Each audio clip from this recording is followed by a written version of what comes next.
जय श्री हरि। मोक्षदा एकादशी की कथा। मार्गशीर्ष मास के शुक्ल पक्ष की जो एकादशी होती है उसे मोक्षदायिनी एकादशी कहते हैं। और इसी दिन भगवान श्री कृष्ण ने अर्जुन को गीता जी का उपदेश दिया था, इसलिए आज का दिन गीता जयंती के रूप में भी मनाया जाता है। अतः आज के दिन उपवास अवश्य करना चाहिए। यदि हम उपवास न भी कर सके तो कम से कम एकादशी की कथा का श्रवण तो करना ही चाहिए। और साथ में दूसरों को भी श्रवण कराने से, सुनाने से हमें एकादशी के पुण्य की प्राप्ति हो सकती है। एकादशी को अन्न का पूर्ण रूप से निषेध माना गया है। मोक्षदायिनी एकादशी कथा के अनुसार पद्म पुराण में भगवान श्री कृष्ण धर्मराज युधिष्ठिर से कहते हैं, इस दिन तुलसी की मंजरी, धूप दीप आदि से भगवान दामोदर का पूजन करना चाहिए। मोक्षदायिनी एकादशी बड़े बड़े पापों का नाश करने वाली है।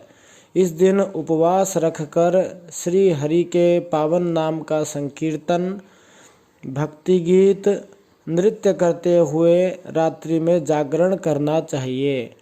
पूर्व काल में वैखानस नामक राजा ने पर्वत मुनि के द्वारा बताए जाने पर अपने पितरों की मुक्ति के उद्देश्य से इस एकादशी का सविधि व्रत किया था।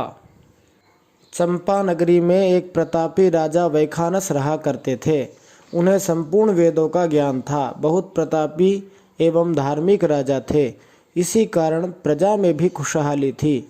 कई प्रकांड ब्राह्मण उसके राज्य में निवास करते थे।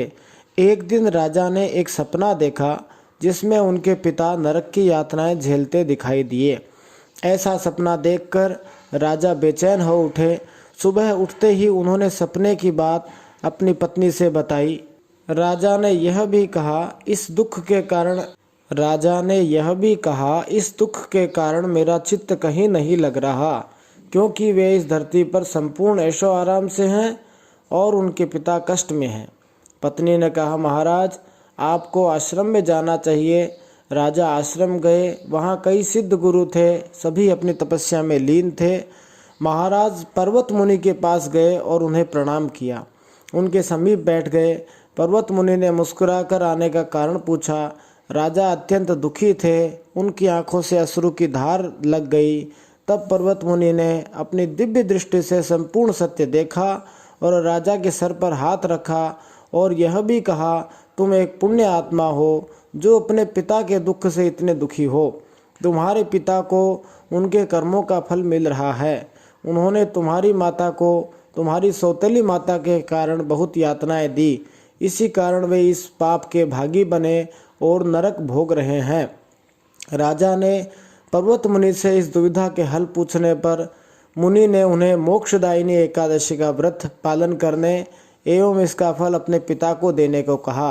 राजा ने विधि पूर्वक अपने परिवार के साथ व्रत का पालन किया और अपने पिता को इस व्रत का फल अपने पिता के नाम से छोड़ दिया, जिस कारण उनके पिता के कष्ट दूर हुए और उन्होंने पुत्र को आशीर्वाद दिया। इस प्रकार इस व्रत के पालन से पितरों के कष्टों का निवारण होता है। अतः अपने और अपने पितरों और पूर्वजों के कल्याण के लिए गीता जयंती मोक्षदायिनी एकादशी का व्रत अवश्य करना चाहिए। और आज गीता जी का पाठ भी करना चाहिए। नहीं तो आज से गीता के पाठ का अनुष्ठान आरंभ कर सकते हैं। प्रतिदिन थोड़ी थोड़ी देर गीता पढ़नी चाहिए। गीता रूपी सूर्य के प्रकाश से अज्ञान रूपी अंधकार नष्ट हो जाएगा। मोक्षदा एकादशी की पौराणिक कथा पढ़ने सुनने से वाजपेयी यज्ञ का पुण्य फल मिलता है और दूसरों को सुनाने से भी वही फल प्राप्त होता है। इसलिए इस कथा को लोगों को सुनाएं। जय Shri Hari. Like, share and subscribe the channel.